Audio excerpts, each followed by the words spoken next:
uri mwiza mukunzi, uri mwiza sukubesha, sinkutaka kumera isanzwe y'abantu benshi babeshaho gakabya pe. Shira agahinda, shira iyo ntimba. Salama wataki shaka gika byanze mwana ikise wakira no kutazi kumana bahe kabisa. ntabwo wagiye gufata imiti se? Ese ko twagiye tugasanga yashize sha Amerika ariko wagize umwaka Amerika none inkunga yahagaritse n'akazi. shano mfaka kandi niwe wanyufite nanjye imiti ziranyishe mwana ziro ryabaye cyarasi ibintu cyadukoreye igikazi bizakoreshejwe kandi ndagucika wa mwana ugiye korera kandi ngo wa mukobwa nawe bamwirukanye iwawe. se turabyenze ibaze mana ibaze uriya mukobwa komeye twabigenza gute ko akamwana shawara nanye muje gute nagwaye sida ni wayigwara kandi twagize umuntu ngiye simiteze ubune nkisho wakira mwana byikorera hatari kabisa wa mukobwa baramwirukanye baza twatsindeze ibaze we kandi mbere nawe yaranirukanye sigaye nibera muri rogi. nanjye imitezi iranyishe baravuze ati sinzongera kurara mu rugo ngo banyirukanye no munsi ndagaza ngiye banciye mu muryango hashize iminsi 3 nanjye menya ari wucemo ndagaza no munsi ndo ndataha nawe zete muri rogi rero ngise turajyana yamenyesha noneho wowe n'imiti ya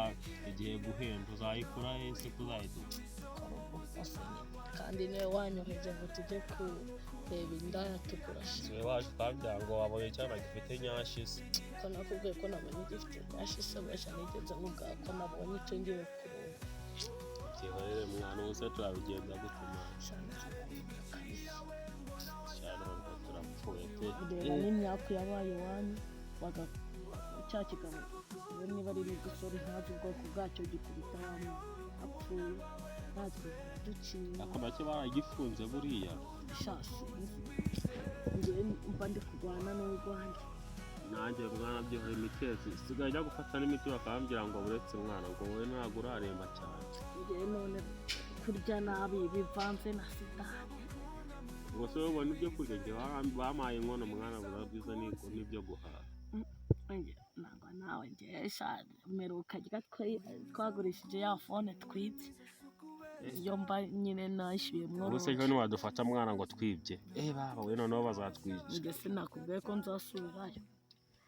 imitezi wawe iraguhamba nakusidira kwica wowe ngiye imitezi igiye kunyica ahubwo ko nanjye nubwo ndapfa nturasigara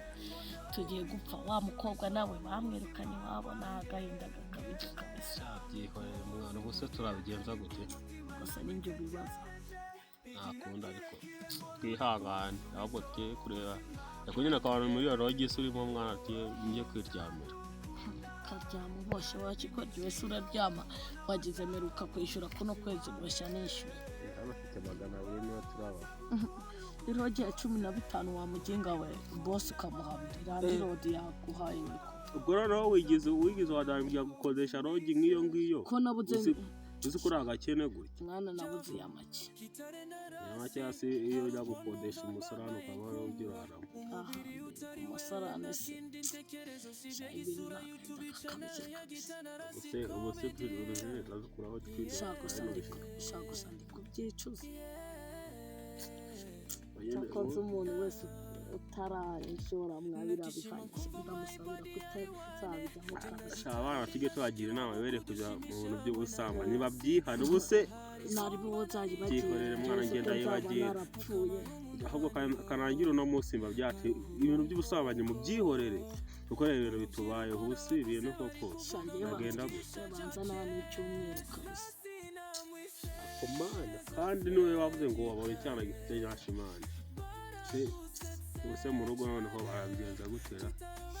ese ndabizi